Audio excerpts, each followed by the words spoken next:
When questions were being asked yesterday evening, it struck me that the real interest which keeps on coming up again and again is what happens after enlightenment. There's that interest which keeps on bugging you.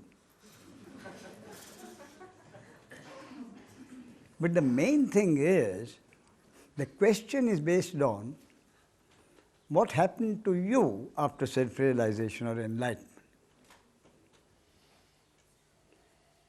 So there's really nothing that can happen to a you, and yet it happens to a you. It cannot happen to a you, the ego, because the basis of the enlightenment or self-realization is the annihilation of the ego. And yet there is a you which has to be there for the body-mind organism to function. Ramana Maharshi lived for 60 years after his self-realization. So who lived for 60 years? That's a valid question and has to be answered. Who lived after 60 years? In the same way, if somebody, during those 60 years, if somebody called Ramana Maharshi by name, whatever it is, Swami or Bhagwan or Ramana or whatever, he must have responded, turned to him and said, "What can I do for you?" So the response to the name being called obviously means identification with a name and form. So the identification with an individual name and form, separate from the others,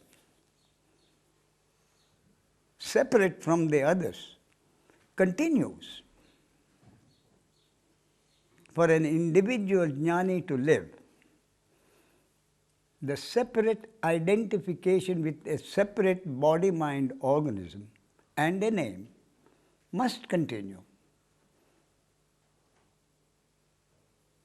But there's a very big difference between the identification with a name and form which continues after the ego is destroyed, after the sense of personal doership is destroyed. So what is destroyed after self-realization or enlightenment? Now, Heiner, I'm sorry I didn't give you time. Did you have to make an announcement? No. Oh, I see. Okay, then I shall continue. So this identification with a name and form, which continues, is totally different from that which has been annihilated. That is clear. So what has been annihilated? What has been annihilated is the sense of personal doership. That does not mean annihilation of the identification with a name and form. That is not usually understood. So what is expected is that the individual is gone, dead. It's like a vegetable. So a jnani, or where understanding has happened, would be like a vegetable. You go and strike him, and he strikes you back. You say, what kind of a jnani is he? What kind of enlightenment is it? I hit him and he hit me back. So the identification with a name and form which continues has been beautifully described by Ramana Maharshi. Like he says, that identification which continues, I use the word identification with a name and form. Ramana Maharshi, with his limited knowledge of the English language, used the word in Tamil. He says the ego. Now that also people have to understand when they read. They have to go behind the words. So the words of Ramana Maharshi are, even in the case of a jnani, the ego sometimes arises. Those are his words. So people must have said, what does it mean then? So he's asked me to explain.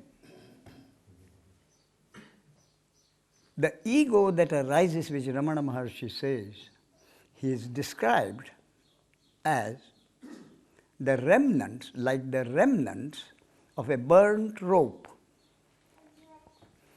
The remnants of a burnt rope. The rope is burnt. The rope, the form of the rope remains. But you can't tie up anybody with that rope. That's how he describes it beautifully. So the identification with a name and form continues.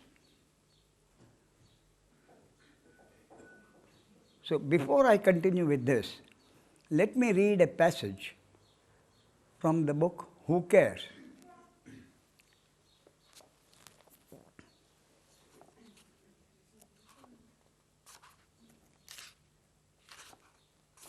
My daughter, who got a copy of this, called up.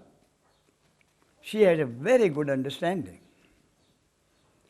So she called up and said, Daddy, I don't understand this. Have you got a book? Have you got a copy? I said, yes. He said, last paragraph on page 20. I'll read it out. She said, I don't understand it. Let me read it out. When faith in the will of God is lost, even that would be God's will, kindness and compassion come in. When kindness and compassion are lost, there arise moral do's and don'ts. When morality is lost, religious dogmas come in. Religion being the husk and not the kernel of faith in God, religious wars begin. Let me read it out again. When faith in the will of God is lost, even that would be God's will, kindness and compassion come in. When kindness and compassion are lost, there arise moral do's and don'ts. When morality is lost, religious dogmas come in. Religion being the husk and not the kernel of faith in God, religious wars begin. So she said she didn't understand it. Surely, kindness and compassion is part of faith in the will of God. That's the portion she couldn't understand. So, my explanation was this. The faith in the will of God is not an individual's faith in the will of God. Faith in the will of God truly means the surrender of the personal will, the personal individual. Total faith in the will of God means surrender of the individual sense of doership to God. When that is lost, the individual comes in and says, I must be kind and compassionate. The individual who is lost in the total faith in the will of God, when that is lost, when the total faith in the will of God is not there, the individual comes in with the necessity to be kind and compassionate.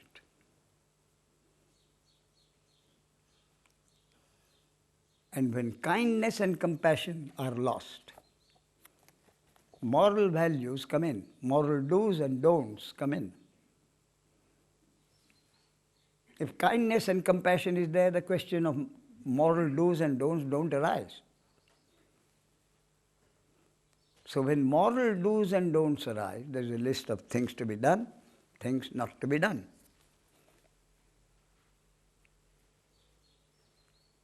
With the promise, implied promise if not expressed, that once you do that, God will be on your side. So, they expect God to take sides. When you follow certain moral do's and don'ts, you will win over God to your side. And when morality is lost and religion takes over, religious dogmas come into the picture. And dogmas of one religion are not acceptable to another, and that's how religious wars begin. So this progression or regression is usually what you said in the seeker. They begin with the seeker and end with the destruction of the seeker. This paragraph somehow, which came out spontaneously, starts with self-realization and ends with the beginning of the seeker. So ends with self-realization. So self-realization to me means total faith in the will of God. So what is, yesterday the questions were asked, and I did feel that the mind intellect which conceives the questions needs and deserves a reasonably valid answer. The question is implied, what happened to you when self-realization happened or enlightenment happened? That is how it is construed. That the person concerned, the identification with a name and form, is the person after enlightenment has happened. So that personalized identification with a name and form, the person, is entitled to say, what happened, I cannot describe. That is correct. But the real question is, what has happened to you after self-realization? That is the one that people are interested in.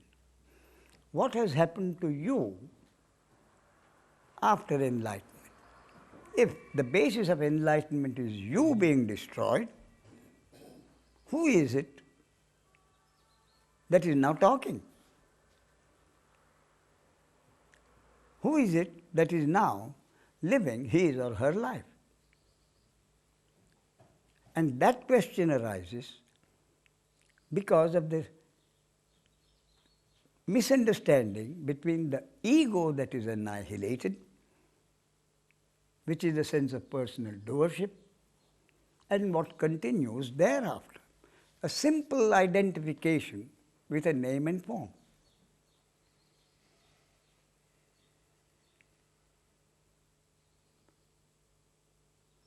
Some Zen master, I forget the name, or maybe the Tao master, I don't know.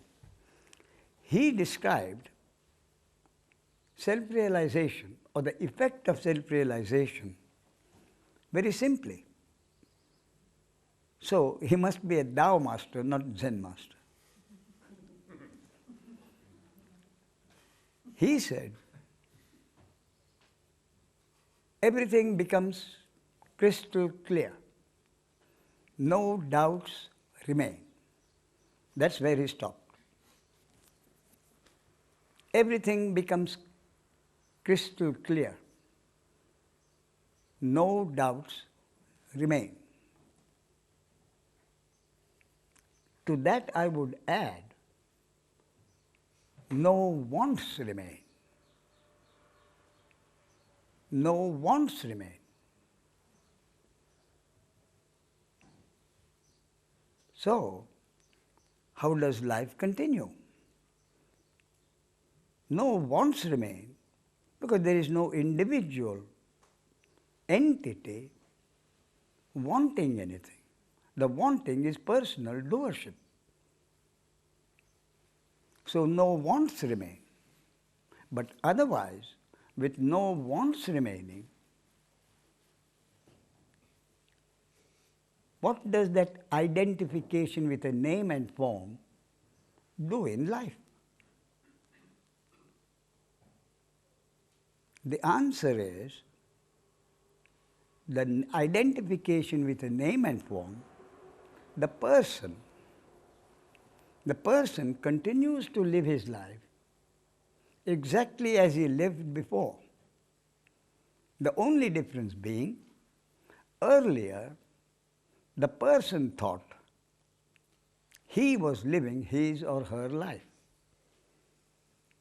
After self-realization, the deepest possible confirmation is that life was being lived through me being again the identification with the name and form and not the sense of personal doership.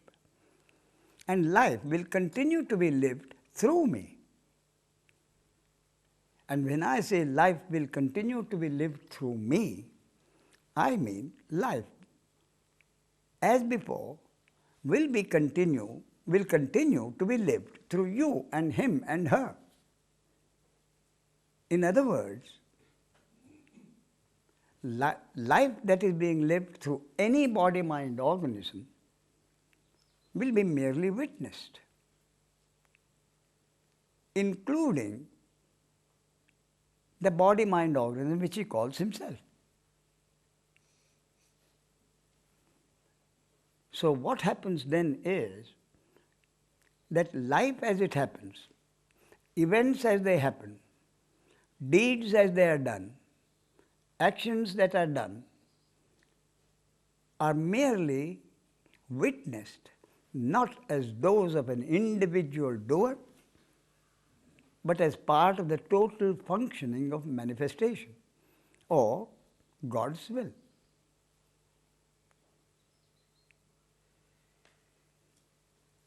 That is what is happening. Now, when there is no real distinction made between anything which happens through another body-mind organism or through this own body-mind organism, let me tell you an incident that happened with my earlier guru in Pune, not Rajneesh.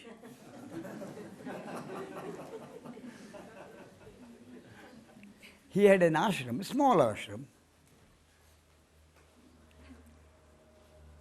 where disciples, whenever they could, during their holidays or leave, could get together.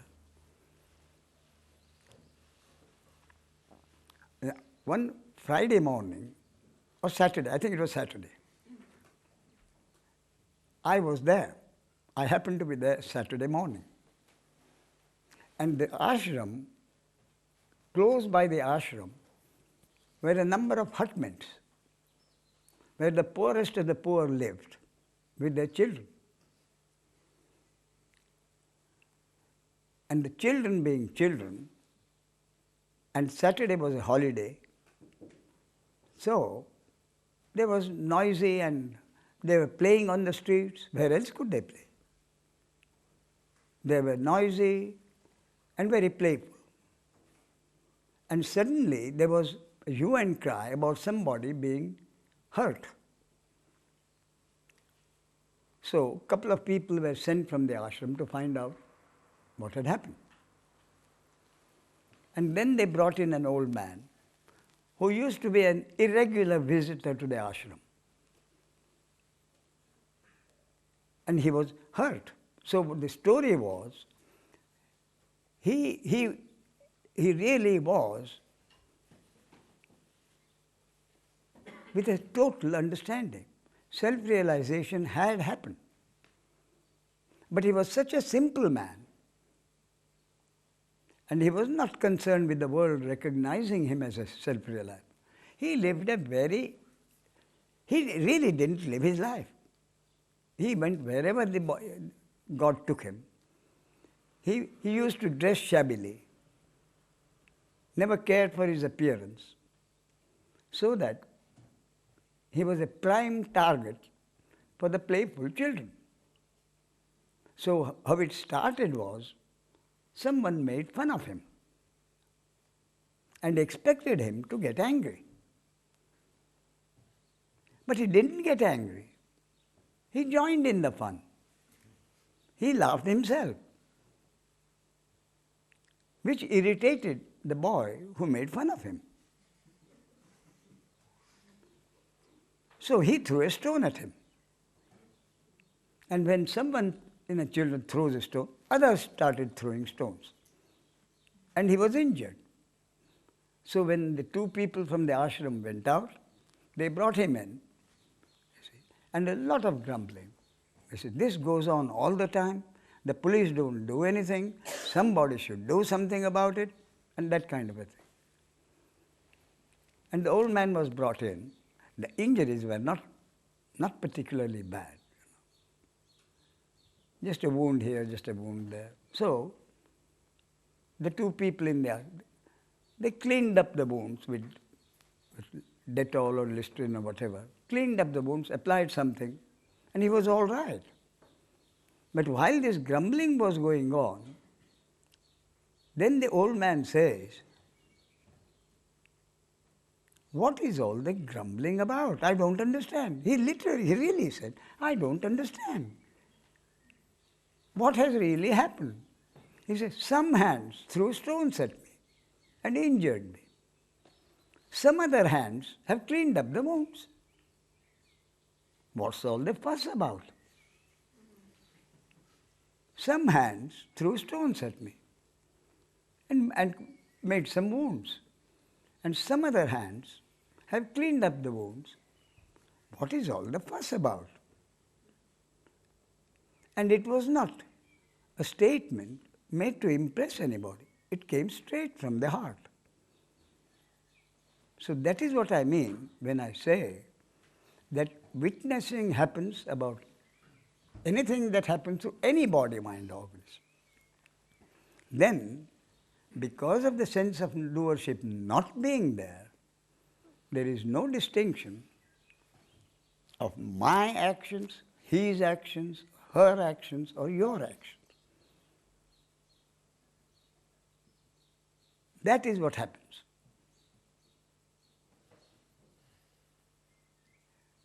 So, what else happens? No wants. Whatever happens is accepted. What else happens? Please remember, what I'm saying now is from my own experience. I'm not telling in somebody else's experience. So my own experience is that what else happens, there is no fear of life. I mean, when this means there is no fear of life.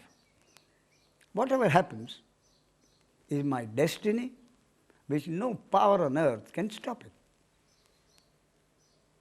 How this body is going to die, in what form, with what in what circumstances, is all planned, is all there.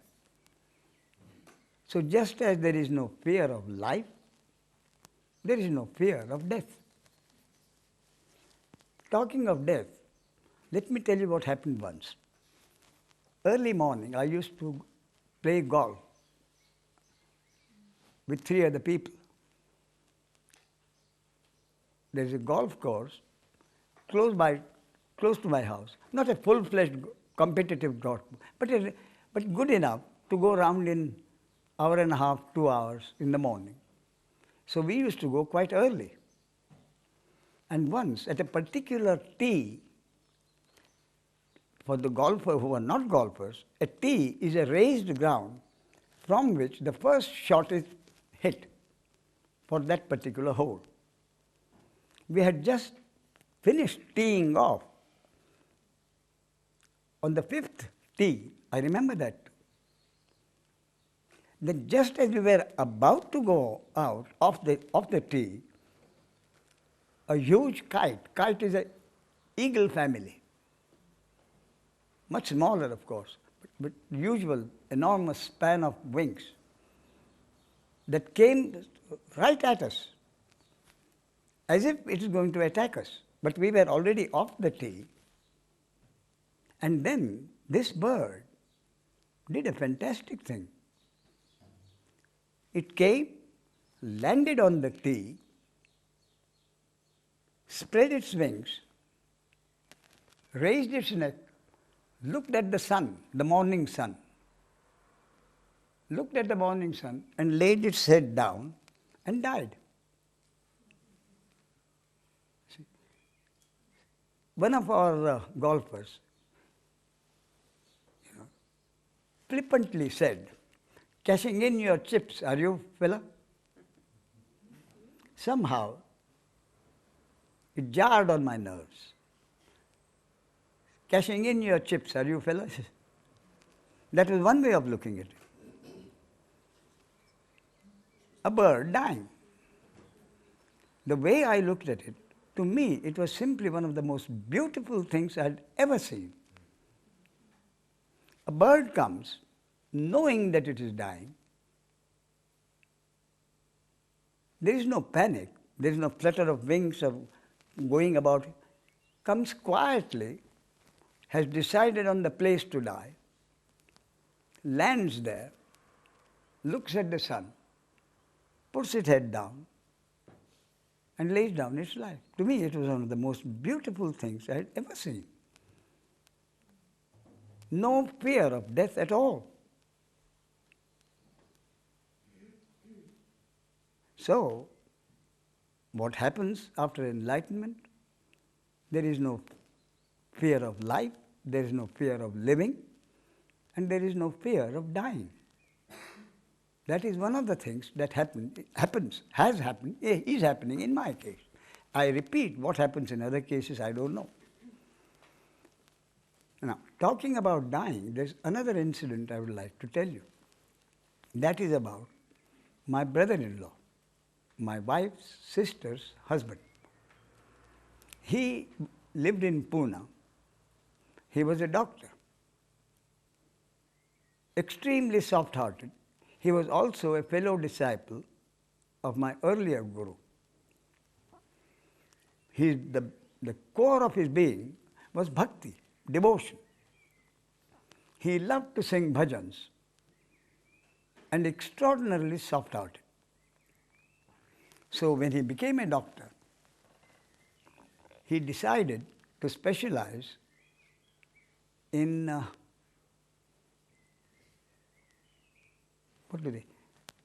examination of blood and pathology. I'm sorry? No, he was pathology. He became a pathologist. And he could have made plenty of money as a specialized pathologist. But there again, his softness came into the picture.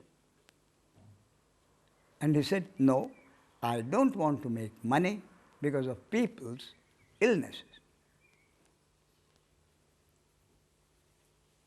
So he took a job with the government as a government pathologist, where there was a fixed salary, reasonably good, but nowhere near what he could have made as an independent practitioner. So he was an extremely well-liked man, always ready to oblige. If anybody wanted someone to play on the tabla while bhajans were, he was always available. An extremely well-liked man in the area. So I think one Thursday or Friday, or maybe Wednesday, he had a pain in the neck, spreading to the shoulder. He took the usual painkillers. Nothing happened. And it got worse. Until the pain descended to his chest. Then, of course, he called a friend of his who lived close by. He brought his electrocardiogram machine And when he put it on, he could see that the heart attack was so violent, and yet it was one of those painless ones. There was no pain. I mean, the pain was similar, which had come down from the pain in the neck. But he could see on his cardiogram machine that the line was almost flat. That means he was dying. So as soon as he came in and put the machine on, he told his wife he'll have to go to hospital, prepare some clothes for him to be taken. So he himself was a doctor. So he saw on the machine what was happening. So he knew he was dying. And so his wife asked, what shall I put in the bag? He said, we'll see later on. He knew he was dying.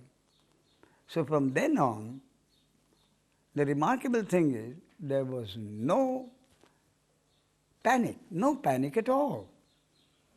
And the incredible thing was that he kept telling the doctor what was happening in his body. So he says, now there is numbness in the toes. Now the numbness is creeping up. The numbness is in my lower legs.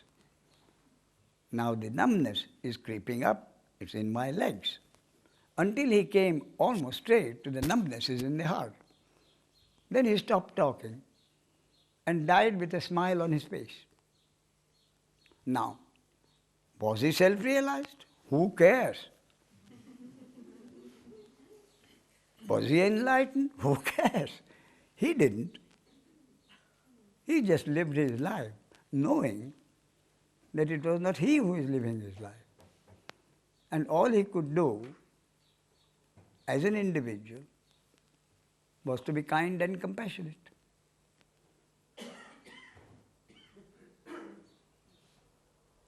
So that was my two experiences of death as I know it.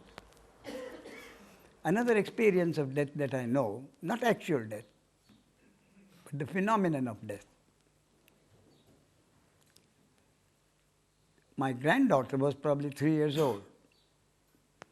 There was no death in the family or friends until then. So there was someone died, and there was talk of someone dying. So she asked my son, her father, he said, what is death? So, as a child of 3, some kind of an explanation could have been given which satisfied the child of 3. But no, that was not the way my son was programmed. He said, the child must know. And he started explaining in great detail what death was about. My wife and I looked at each other. That's not the way we would have done, but the child was his, not ours. So he explained it beautifully. And the child was she always has been an extremely intelligent child. Now, she heard the whole thing, and finally she came out with a remark. She said, yes, Daddy, I understand what you say, but I'm not going to die. But I'm not going to die. Deep down, intuitively, she knew she wasn't born and she wasn't going to die. She didn't make the distinction about the object being born and the object being dead. All she knew was she wasn't born, she was not going to die. She said, Daddy, I'm not going to die. And we just looked at each other.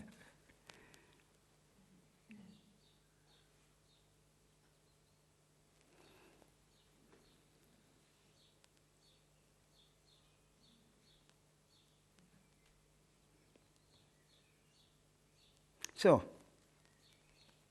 any questions?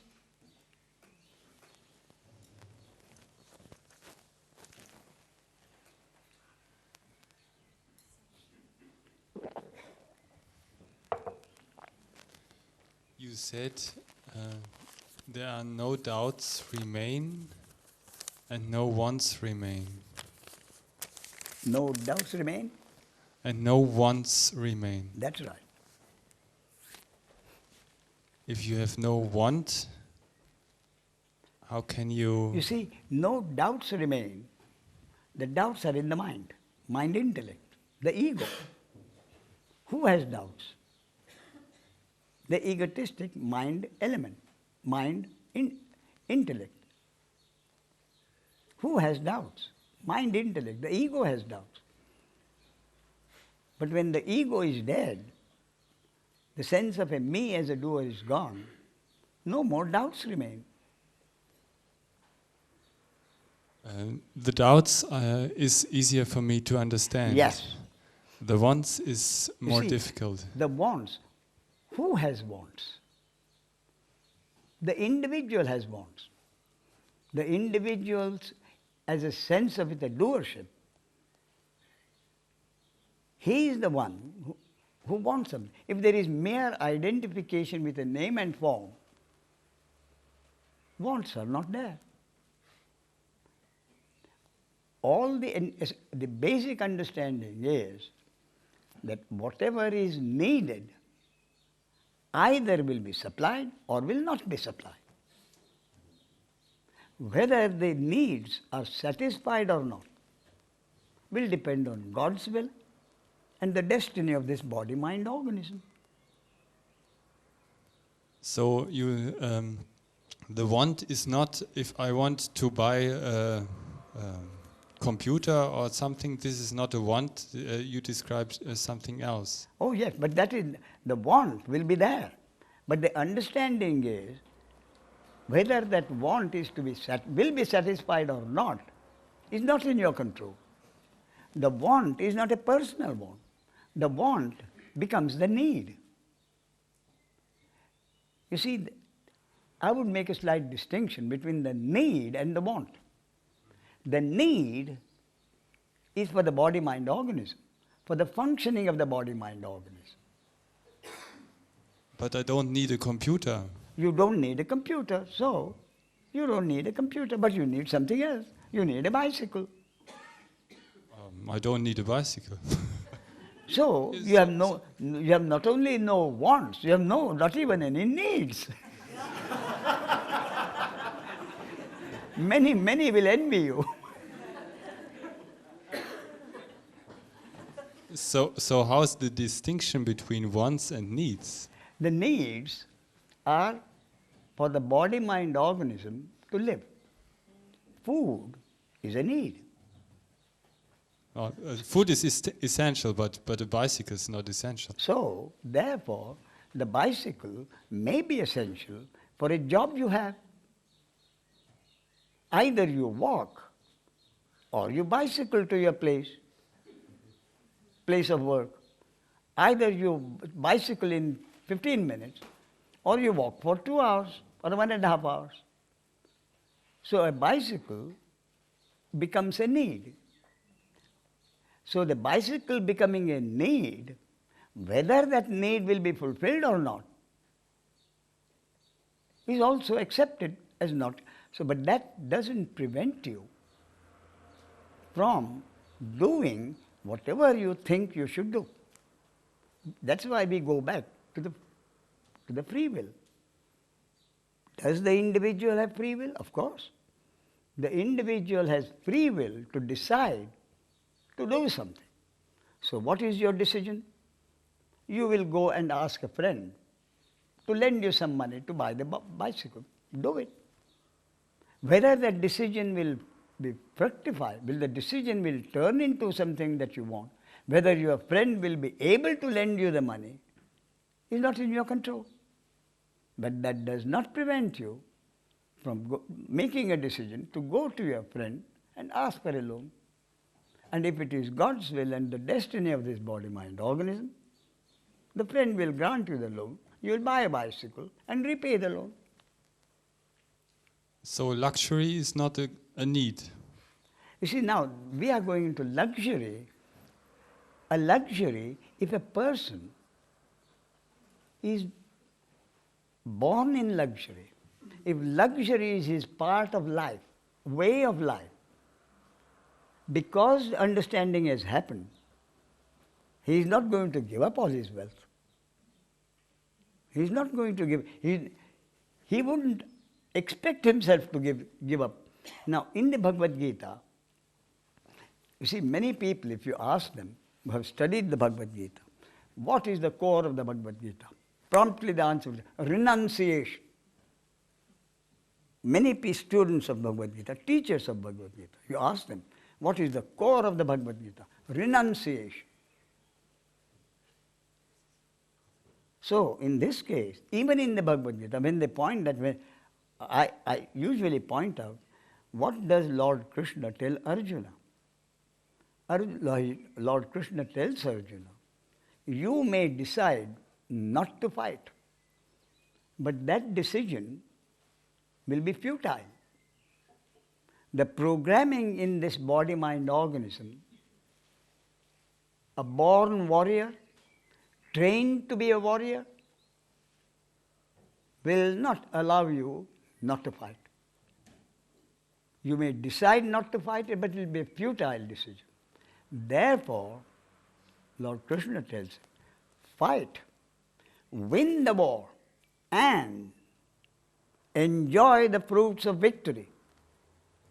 Lord Krishna doesn't tell Arjuna, fight, win the war, and then give up the fruits. No, he says, enjoy the fruits of victory. There was a jnani, well known in Hindu mythology or scriptures, King Janaka. He was a king. He lived a king's life. Being a king, he didn't live the life of a beggar. He lived the life of a king. But he was a jnani. There was total understanding. So once what happened, I'll tell you a story about King Janaka.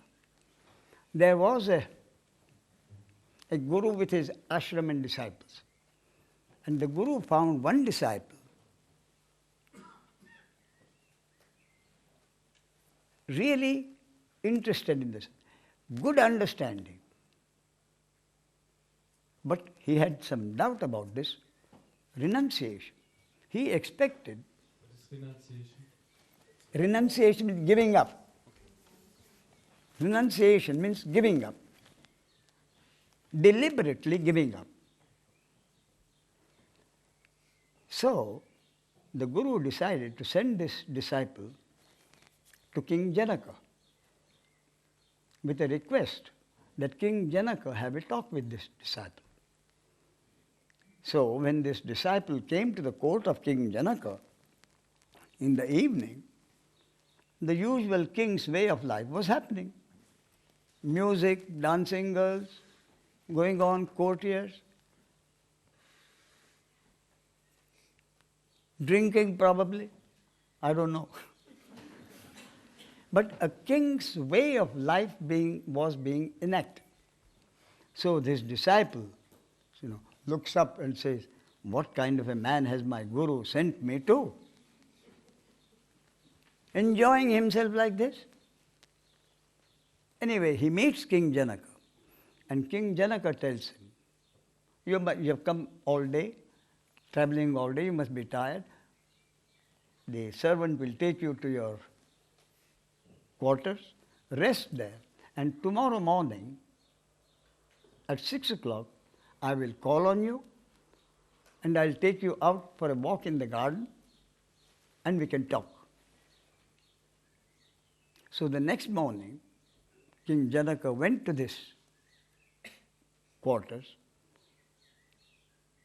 got the man out, and they started walking. As they started walking, very few steps after they had gone, the disciple saw that fire had taken place in his quarters. So he told King Janaka, he said, Your Majesty, there's a fire there. So the King Janaka said, yes, let's carry on with our talk. Further few steps, the fire got on. He said, Your Majesty, the fire is getting. Yes, yes, let us stop. And then he couldn't, the disciple couldn't wait any longer. So he said, Your Majesty, you may have many clothes, but my only other loincloth is on the string drying.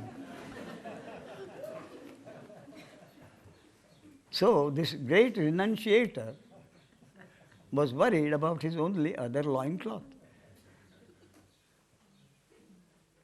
Whereas King Janaka would not have been worried if the whole palace had gone into burnt away. So this renunciation, giving up, is one of the do's and don'ts. One of the religious do's and don'ts.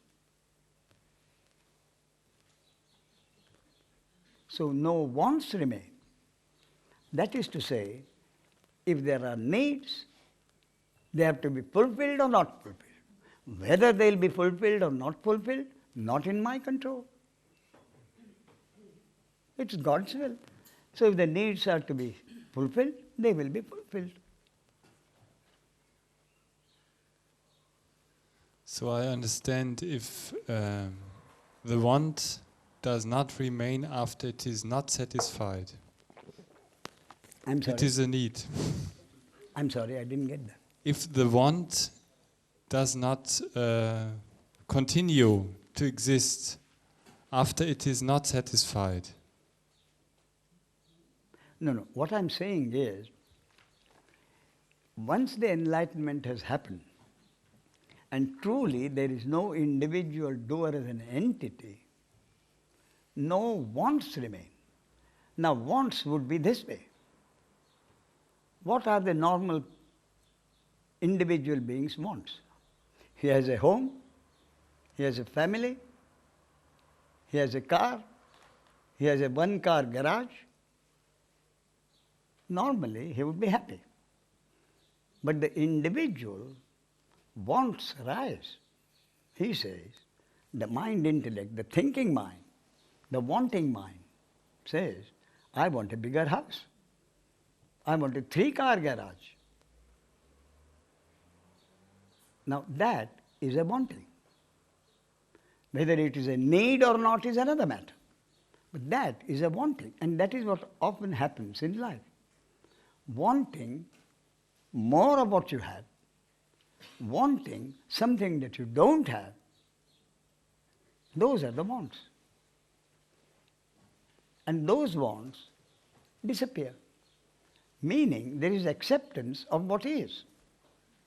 But if there is a need, then the body-mind organism, the identification with a name and form, will continue to decide to do whatever it is, whatever it can do to satisfy that need.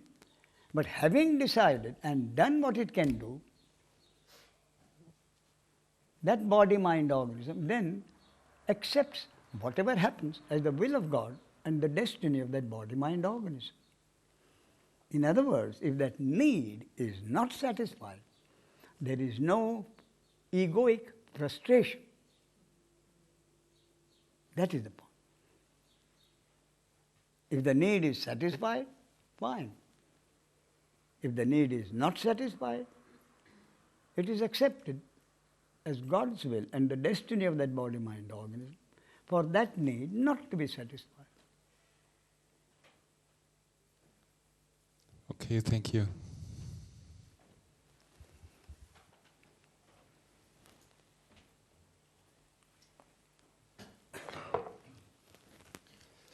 You said after self-realization, there is life is merely witnessed. Yes. And we often hear that in witnessing, Yes. there is nobody there to witness. That is correct. But life must also be able to be observed, because the ego is there. No. If you say, we are talking about a case where self-realization has happened, hasn't it? Yes. That means the ego, the sense of doership, is no longer there. It has been annihilated. So what functions through that body-mind organism is not the ego with a sense of personal doership, but merely identification with a name and form, which in the words of Ramana Maharshi is like the burnt remnants of a burnt rope. But you still observe life and make decisions. No, the Well- decisions that are made are not by any observing. The decisions that are made by the working mind. Yes. So the working mind continues after self-realization. So it is the thinking mind which is the ego, that is destroyed. But that identification with a name and form continues to function with the aid of the working mind. And with a working mind, you can observe life, can't you? The working mind will only, observing by the working mind is witnessing. I see. It is the thinking mind which judges. The thinking mind as the observer observes and judges. The working mind merely observes. Yeah, okay. And does whatever is necessary. The working mind sees something is burning, the working mind will do everything possible to put out the fire. Whoever it is, whether his or his neighbors. The thinking mind will say, well, he is a bad neighbor, let it burn. That doesn't happen. The working mind says there is a fire, it has to be put out. You see? So the identification with a name and form with the working mind continues. Yeah, thank you. And observing by the working mind is impersonal witnessing. Thank you. Most welcome. Yes. Just behind you. I have no question, but A comment? there is a problem. It seems to be a problem here because you all what you give. I think if you hold the thing straight, So. ah, All what you give the people here are Yes. concepts. I'm sorry. All what you give, all what you give to the people here are Yes. concepts, Yes. and that includes that you are a swindler.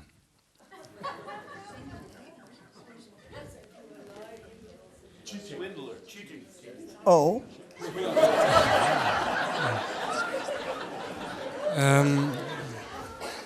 how have I swindled you? I promise you the very first time that I may not be able to give you what you have come here to get. Very first sentence, I think. Yes, the problem is. What is the problem? It seems to be a problem. Yes, it's a mountain. Is your problem that you think you have not got what you wanted? Is that the problem? But it's possible we can make a translation. Oh, sure. You want? Yes, of course. Talk in German. Mark will translate. Yes, you. Yes, go ahead. The last answer, please Ja. translate.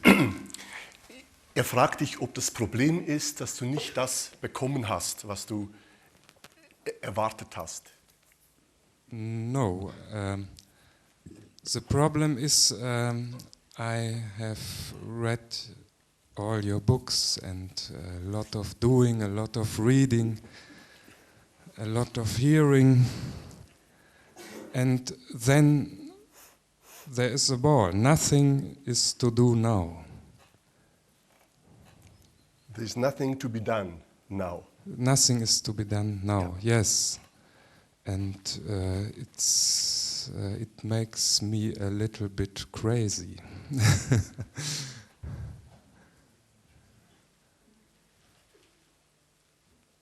This saying, he came to the conclusion after having read all of your books, having listened to you, seen your tapes, So he says he came to the conclusion there is nothing to be done. And this makes him a little bit crazy, as he's saying. Then it is God's will and the destiny of this body-mind organism to feel crazy at this moment. Yes, absolutely right. But who knows? Tomorrow morning the craziness may go and say, of course that's right. Anything can happen. But the problem is the activity of mind and thinking is. Look, please talk in German, then he can translate. Because Yes, your thoughts will I come say easier it. then. It's better to, because my English is not so perfect. Das Problem ist, dass ich die Situation hier ist letztendlich ein Theaterstück oder ein Schwindel. Und ich komme also auf der intellektuellen Ebene nicht mehr weiter. Und jetzt ist natürlich die Frage, ja, was soll ich machen? Soll ich jetzt fahren oder? Yeah, just let me translate. Lass Yes. mich übersetzen, bitte. He's saying that his problem is Yes. that now, while being here, he has the impression that all this is a big circus. So it's a. So he says he don't know what to do. On the intellectual level, he can see there is nothing more he can understand. So he's doubting whether he should leave, whether he should go, or whether he should continue to stay here. Make a decision. You make a decision. Whether that decision turns out or not to be a fact, we'll wait and see. You can decide either to stay or to go. Whether you actually go or stay, only time will tell. Because that will depend on God's will and the destiny of the body-mind organism. Whether you stay or not will depend on God's will. But you can decide. So nothing to be done is really not correct. But God is a concept, and the Guru is a concept too. Yes, but you said nothing to be done. What I'm saying on the contrary is, do whatever you like. Do whatever you think you should do. And that is, decide to do something. By all means. But there's a feeling I can do nothing. No. The feeling should be that you can only make a decision. What turns out of that decision is not in your control. And that has been your experience all your life. You have made decisions, some have turned out right, some have turned out wrong. You have made decisions, which some have been good, some have been bad. You have decided to act. Actions have sometimes happened, more often they have not happened. That is your own personal experience so far. That what you want, what you decide to have, sometimes happens, sometimes doesn't. That depends on God's will. That is all I'm saying. But that does not prevent you from making any decision at any moment. That is your free will to make a decision. Free will is a concept. Free will, that is the free will. Free will to make a decision. Nothing prevents you from making a decision. It is out of your free will that you make a decision. But there the free will ends. There the free will ends. Yes, the ending of free will is in the understanding of this ending in free will is seems to be a problem and makes me a little bit in trouble. Can you translate it? No. into German?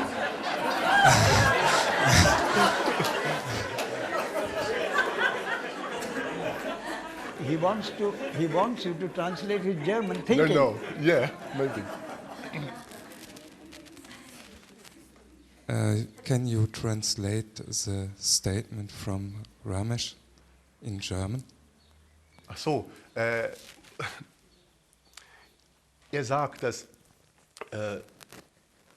es wäre ein Missverständnis, wenn du glauben würdest, du könntest oder dürftest nichts tun.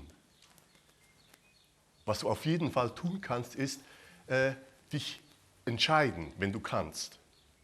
Ob dann diese Entscheidung zu dem führt, was du dir wünschst, was du als richtig anschaust, das liegt dann nicht mehr in deinen Händen, sondern das ist in der Hand des Lebens oder in der Hand von Gott. Und ich würde hinzufügen, du kannst tun, was immer du möchtest, wenn du weißt, dass es in Wirklichkeit nicht du bist, der das tut. Die Angst, wie ich das spüre, kommt daher, dass du glaubst, du könntest dich falsch entscheiden. Nein? Ich sag's nochmal in Deutsch. Das Hauptproblem Okay. läuft letztendlich auf diesen Satz von Ramana Maharshi hinaus. Nichts hat jemals stattgefunden. Alles ist konzeptuell und auch das, was hier abläuft, ist alles konzeptuell. Okay. Ja. Und der Guru ist ein Schwindler und Jesus war ein Spaßmacher. Letztendlich ist das alles ein Film, der abläuft und ich sehe das aber auch noch aus der Sicht oder irgendwie aus der Sicht des Egos und da ergibt sich ein Problem. Ich kann jetzt nichts mehr tun und es erzeugt einen gewissen Druck.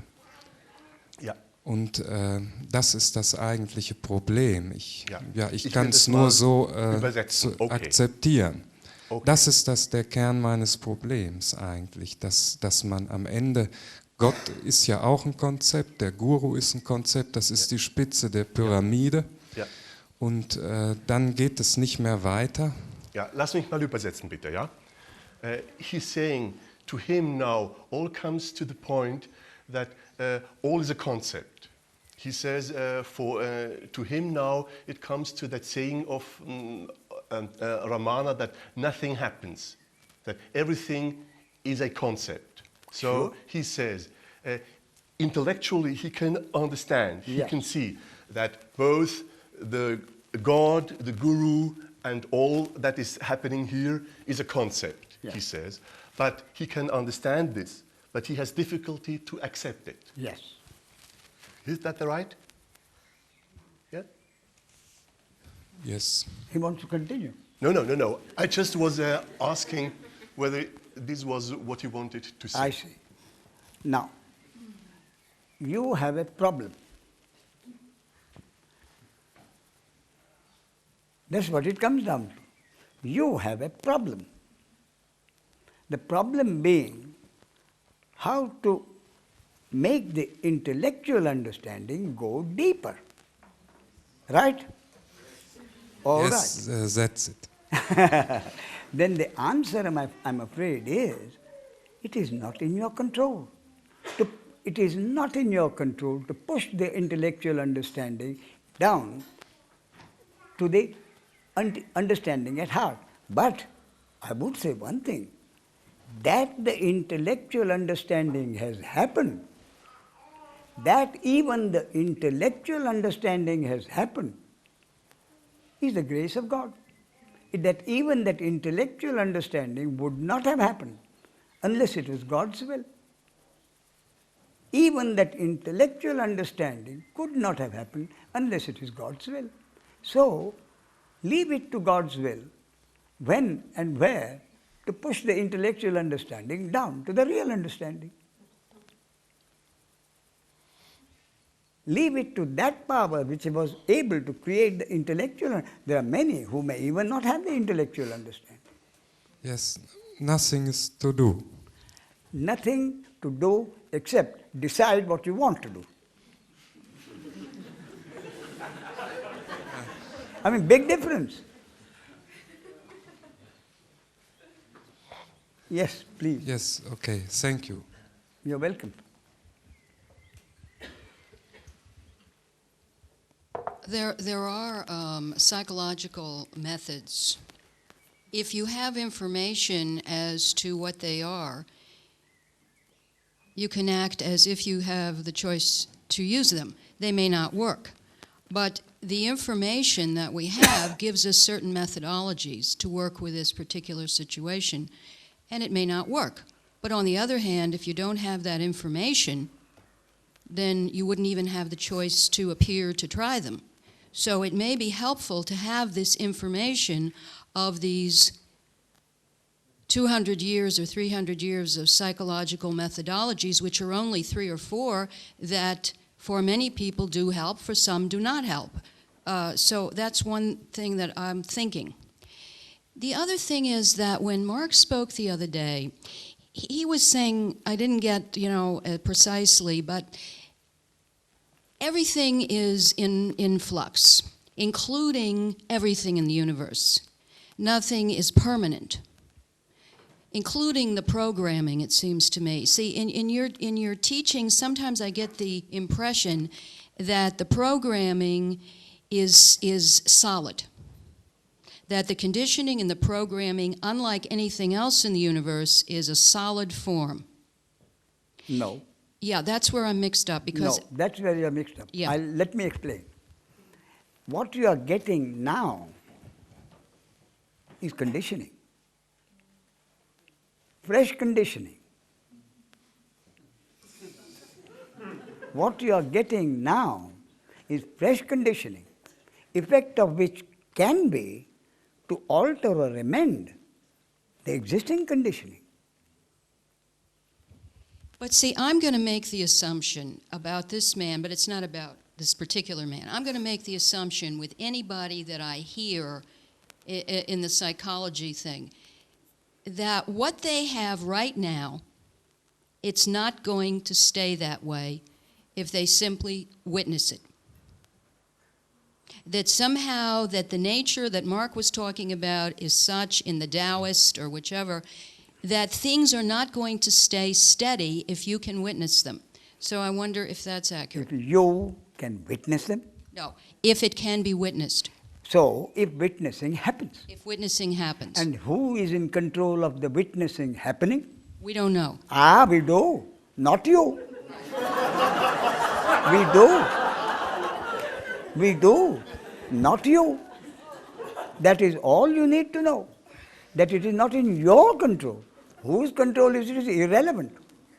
What is relevant is it is not in your control. So my last question with reference to this, not, this kind of universal, I'm going crazy, is sometimes this condition will just stay like that, and there won't be shifts and fluxes and movements that Mark was talking about, that the physicists have told us is what the universe consists of, is this movement, that sometimes you see that it can just stay stuck? I told him tomorrow morning it could change. I told him, you heard me. What the problem is today, tomorrow morning it may not be. All depends on God's will. So God's will created the problem, and God's will can make it disappear overnight. But God's will also creates eternal movement. Everything is God's will. Internal movement, external movement, whatever. Eternal. In other words, everything is going to move. Everything is God's will. Nothing happens unless it is God's will. If you have the understanding, it is God's will. If you don't have the understanding, it is God's will. If your understanding is only intellectual, that's God's will. But if your understanding is deeper and total, it is God's will.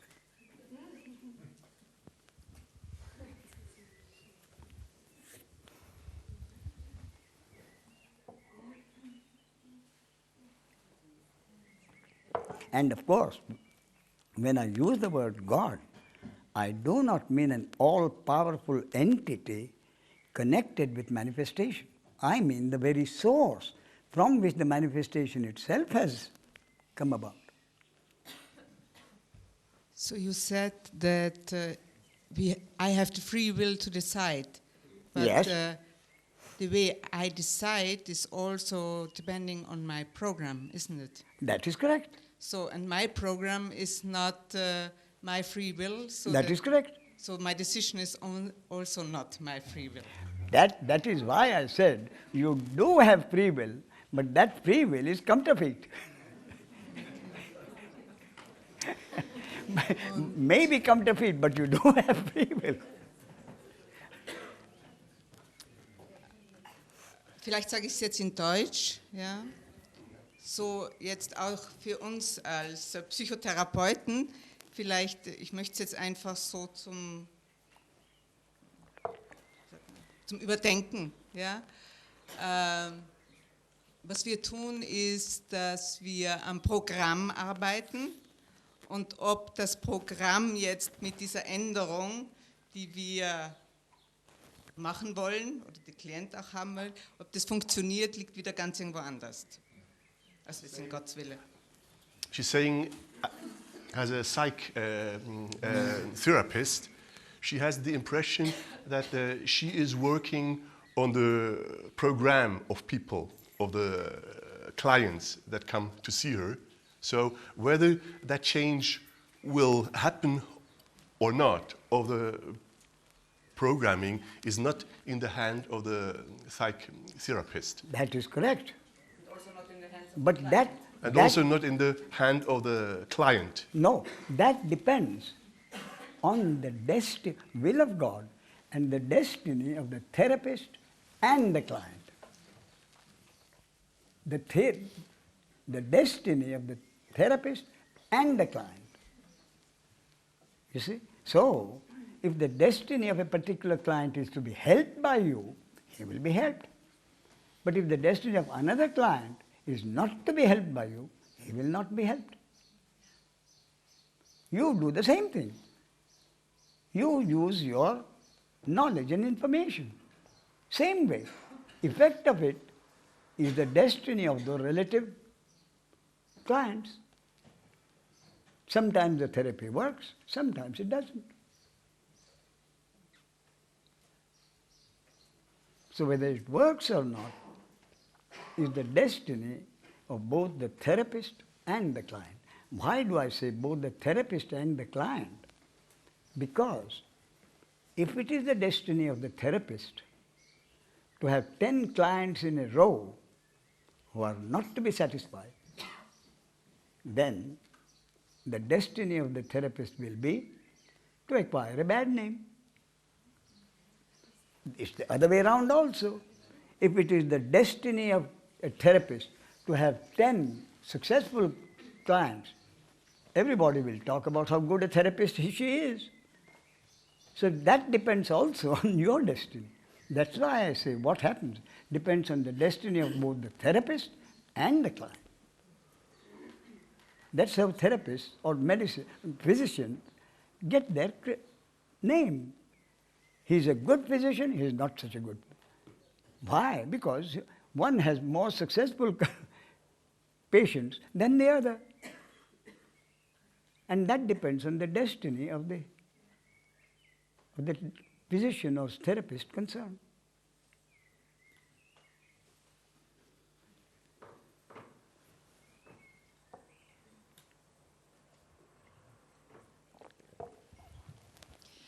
I understand that for an individual, based on the understanding that everything is God's will, and how is it in groups like families or in a company where many people have to be together? And sometimes I have the feeling that like my partner goes in a different direction than me, and whose will is being, well, I understand that everybody is God's will, but I don't get it how it works together in groups.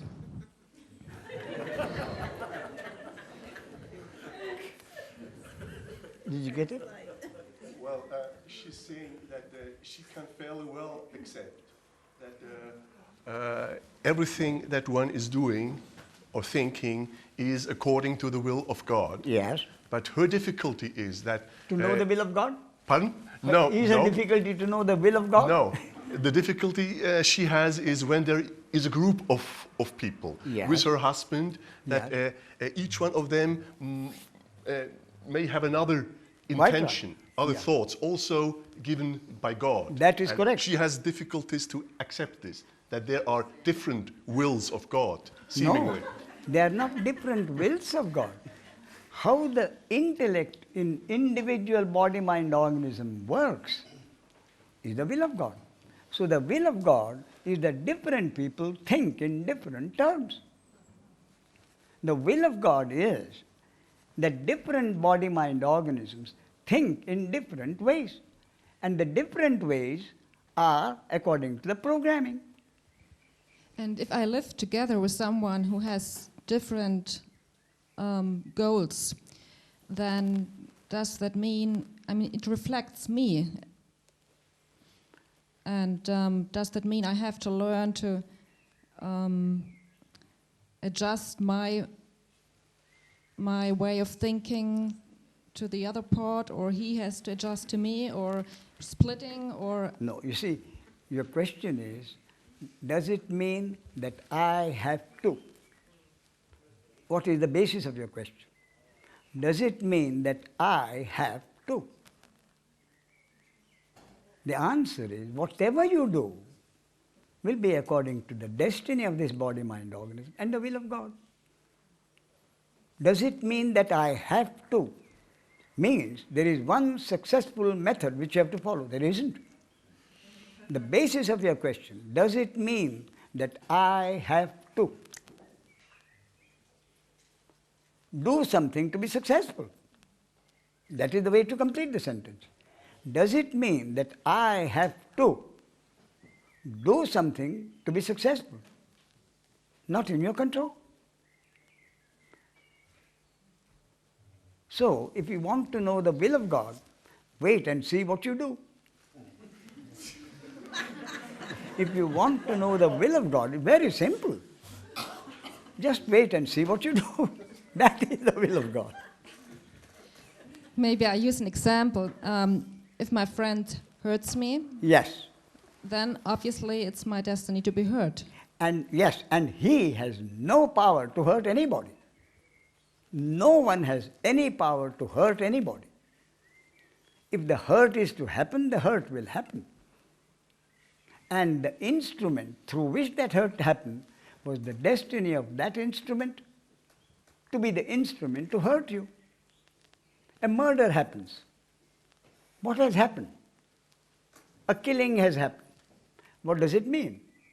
It means the destiny of one body-mind organism to be killed and the destiny of other body-mind organism to be the instrument to kill that particular body-mind organism.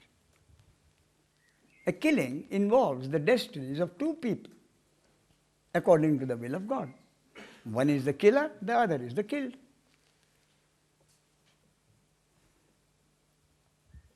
So my environment, the group of people around me, is being chosen through me to fulfill my destiny. Is that correct? She says, she's asking whether the group of people that now is around her, whether Yes. that group was chosen by her to fulfill her destiny. No, the group around you was chosen by God. And the destiny of this body-mind organism to have that particular group. It was God's will and the destiny of each of those people in the group to have one another as a group. It was the will of God and the destiny of every one of that group to be part of that group. That's how the group was formed. Because it had to be that group, that kind of a group.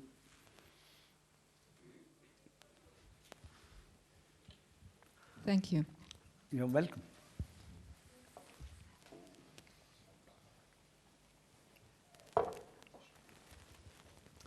Hello. Somehow this interest came up when you speak about the destiny. I'm afraid you'll have to talk a little louder. No problem. Because somehow this 82 years of age, and my hearing was never very good, and now it's worse still. okay. So now somehow this interest came up that you spoke about destiny, Yes, and somehow this interest came up whether destiny is from moment to moment, yes. or is the whole story already written? That's an interesting question, a good question. You see, we talk of destiny from the point of view of the individual. As far as the individual is concerned, something happens from moment to moment. But who has fixed the destiny? God has fixed the destiny. And God has fixed the destiny. God, who has fixed the destiny of each body-mind organism for a limited span of life, has fixed the destiny of all the body-mind organisms according to their respective spans of life for eternity. So, God has already made the movie. The movie is already there. God has written the script. God has produced and directed the movie. God is playing every character in the movie, and God is witnessing the movie. So, the destiny of each character is already in the script, and the movie is already there.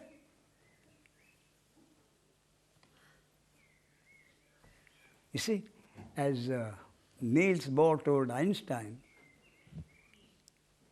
we think God is playing dice with the universe. That is, we don't know what is going to happen next. Therefore, we think God is playing dice with the universe. We don't know what is happening next. But he said God is not playing dice with the universe. We think God is playing dice with the universe because we do not have the full information which God has. God has created the movie. He knows the whole movie. We know only scene by scene. You see? Whereas we can see only scene by scene, God has done the whole movie. He knows what the whole movie is about. We don't. And there is a knowing about this, that it is like this? And the acceptance of this. There is... this is a concept. This is a concept. It is a concept. So, that concept may be accepted, it may not be accepted. But the question was, there is a knowing in you that this is the right concept, or that this is what really is. So, whether you accept it as a right concept or you cannot accept it is God's will and the destiny of this body-mind organism. So, if it is the destiny of this body-mind organism to accept this concept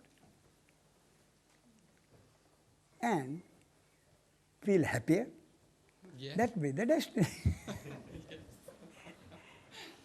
If it makes you or gives you some relief, why not accept the concept? You see, if it gives you some relief, why not? So to stay in this picture, would it mean, is it possible for God to change the movie as he's going The along? movie has been done. So even God couldn't change? That is correct. The movie is already done. But if what you think should be changed or could be changed, then in the movie, the change has already been made. What you think as the change, what you think is the change has already been made. Thank you. What you think is the change has already been made. Here.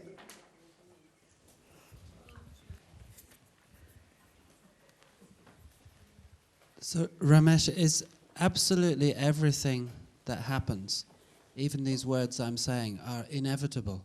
Yes. That is my concept. Nothing can be changed by you or me. Right. If what we see now is to be changed, and if it is changed, that will be changed because it is the will of God. And the change has, as I just said, already been made in the moment. So, this is a concept too, right? Everything is a concept, Sure. please. But is the purpose of the teaching Yes. to destroy? Is it only to remove false concepts? The So purpose that- of this teaching is what Ramana Maharshi said. That's why I said even what you're getting now is conditioning. The conditioning as a thorn to remove the earlier thorn embedded in your foot. Ramana Maharshi said a concept can only be used as a thorn to remove another thorn embedded in your foot. And once the embedded thorn has been removed, you throw both the thorns away. You don't hang on to the thorn which was used as an instrument. Then, once the misconception has been removed, throw both the thorns away. In other words, don't hang on to any concept. Use the concept at that moment and forget the concept. Don't hang on to the concept. And the teaching is revealed, if you like. The teaching is Revealed. revealed. Yeah, it's not something you made up. The teaching is revealed in the sense that what is coming out now, Yeah. that, believe me, I am not doing That's the talking. what I mean, yeah. Nor are you. You see, when I say Wait, no, I don't see. when I say I am not doing the talking, I also mean no, neither are you. So what is happening? What is happening is a conversation taking place between two body-mind organisms, a conversation which is supposed to happen at this moment, only because it is God's will. A conversation is happening between two body-mind organisms. With no purpose other than that. Purpose only God will know. Okay. Purpose only God will know. A created object cannot know the will or purpose of the creator subject. A created object, which we both are, basically, cannot know the will or purpose of the creator subject. If you paint a painting with a figure in it, the figure in your painting can never know why you did the painting at all or why you created the figure the way you have. The figure cannot know. Which is, a created object, a human object, cannot know the will of the creator subject or the purpose. Same thing. So is seeking just trying to find the purpose? No, it isn't. No? No, the seeking is happening. It is the seeker who wants to find the purpose. And I am saying there never has been a seeker. Ever since a baby is born and seeks its mother's breast intuitively, life has been nothing but seeking. And the seeking has always depended on the programming of the body-mind organism through which that kind of seeking is happening. The seeking may be for money, seeking may be for fame, seeking may be for power, or the seeking may be to find out one's own nature. Whatever the kind of seeking, seeking is happening. There is no individual seeker. Lord Buddha has put it on a broader basis, and he said deeds are done, but no individual doer thereof. Seeking is happening, but there never has been an individual seeker. And the seeker, by divine hypnosis, through the ego, is created, and the seeker becomes happy and unhappy. Happy if he gets what he thinks he is seeking, unhappy if he thinks he hasn't got what he is seeking. But what is happening is seeking is happening. There is no individual seeker. But there is an individual seeker made to think he is the individual seeker through God's hypnosis, divine hypnosis, which is the ego. Thank you.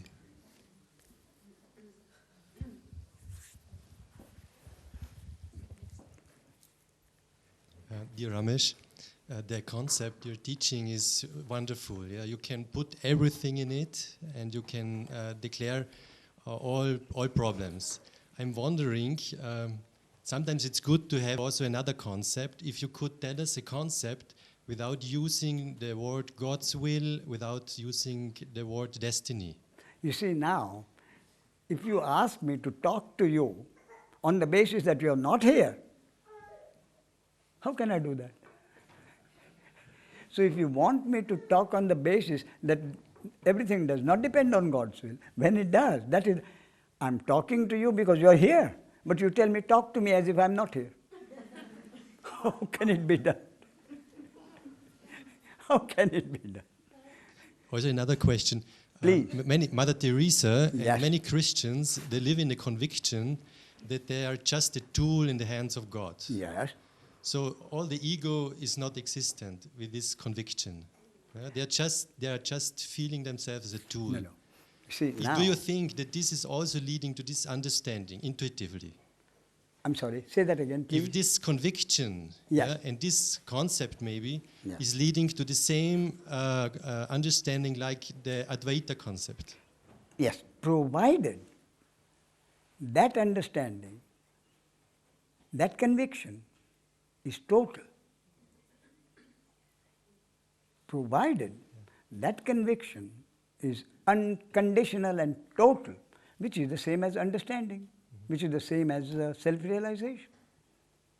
But whether it is merely something that is, like, thy will be done.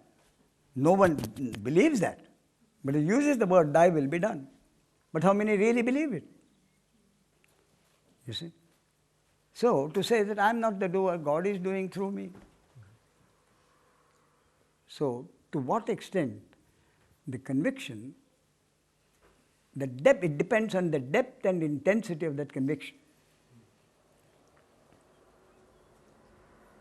Because you see, so now, if Mother Teresa did all she did with the conviction that God is doing through it, and still, I'm not saying she did, I'm not, but if she expected to be canonized or something like that, then the conviction was not total. I'm not saying she expected to be canonized. She may not have expected to be canonized. And she did what she did with the total acceptance that God is functioning through her. It could be. And if that conviction was total, it was enlightenment. It was self-realization. Catholic or Protestant or Hindu or Muslim, that makes no difference. If this conviction that there is no individual doer, everything happens only because it is God's will, is total and unconditional, then it, according to my concept, that is enlightenment or self-realization. Because I remember the teaching of Ramakrishna Paramahansa Yes. and also Ramana. They recommended to the householders and those people who are working in the world, with people whose minds are very towards the external world, more to have the approach to be the servant of God. Because with every concept there is coming a misconcept. Yeah? And with the concept of Advaita is coming the misconception of, or that we are more in a passive mood. Yes. And In it's other not words, good. Yeah. In other words, what he says is, let your programming work. If your programming is for doing social work, do social work. Don't try to be a bhakta or an advaiti. If your programming is to be a devotee and bhakta, then don't try to go in for social work. Be a bhakta. Sing bhajans. Sing God's name. But if you are programmed to be an Advaitin, then what will happen is that you will not go towards social work. You will be inclined to come here. Nothing happens unless it is the will of God. So Ramana Maharshi or Ramakrishna telling someone to do this simply means they have to talk. But the underlining in both cases is it will happen only if it is God's will. That is the underlining thing, bottom line.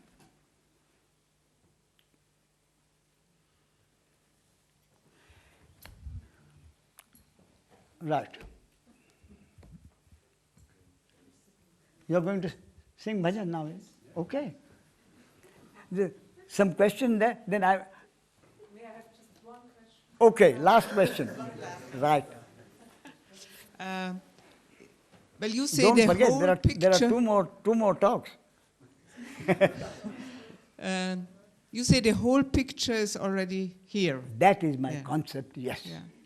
And but could it be that when we say God doesn't know the next step. The next step is unfolding.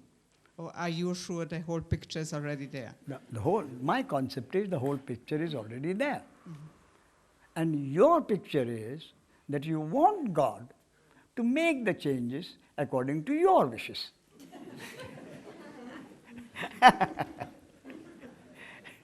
That is why you want the picture not to be full and ready. It would make me very, it gives me more feeling of being sure when I know the picture's there. So, Funny. that's why, as I said, if that acceptance of that concept gives you peace and relief, why not accept it? But that acceptance will depend on God's will and the destiny of this body, mind, organism. So if you are able to accept it, if it is your destiny to accept it along with the peace and relief it brings.